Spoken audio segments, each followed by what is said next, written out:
Just amahoro y'Imana akomeze kubona namwe inshuti bakunze ba Eagle Stamina TV. Uyu munsi rero tukaba tugiye kunyarukira muri Ukraine, inama ihuza abahagarariye Uburusiya na Ukraine ku bijyanye no guhagarika intambara yakomeje kuri uyu wa mbere hakoreshejwe ubuhanga bwa video. Podolyak, umujyanama wa perezida wa Ukraine akaba ari nawe ukuriye intumwa z'igihugu cye, yatangaje kuri Twitter ko ibiganiro birimo ingorane.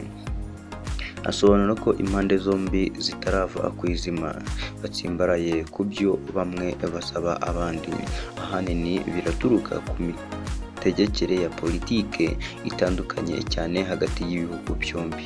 Ku ruhande rwa Ukraine, Podolyak yatangaje ko basaba Uburusiya gutanga agahenge, guhagarika imirwano, gukura ingabo zabwo zose ku butaka bwa Ukraine no guha Ukraine amasezerano ko butazongera guhungabanya umutekano wayo.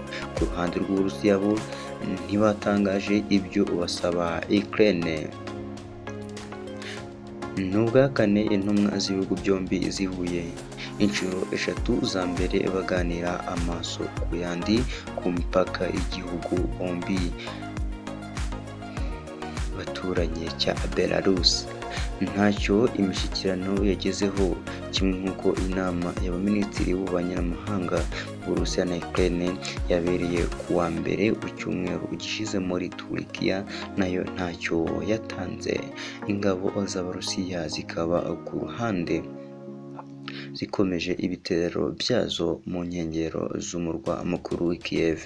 Ku munsi w'ejo intambara yakomereje mu bice by'uburengerazuba hafi n'ibihugu bya OTAN. Umunyamabanga wa leta muri Leta Zunze Ubumwe za Amerika Antony Blinken ku rubuga rwe rwa Twitter yavuze ku gitero cy'Abarusiya ku nkambi y'imyitozo ya gisirikare hafi n'umupaka wa Pologne, aho yavuze ko igitero cya misile y'Abarusiya kuri iyi nkambi y'imyitozo igamije kubungabunga amahoro no kugarura umutekano ya Lviv ari icy'ubugome ndetse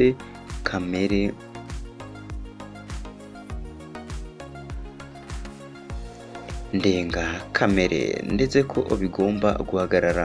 Byibuze abasirikare 35 ba Ukraine bivuga ko biciwe aha ndetse abarenga 130 barakomereka.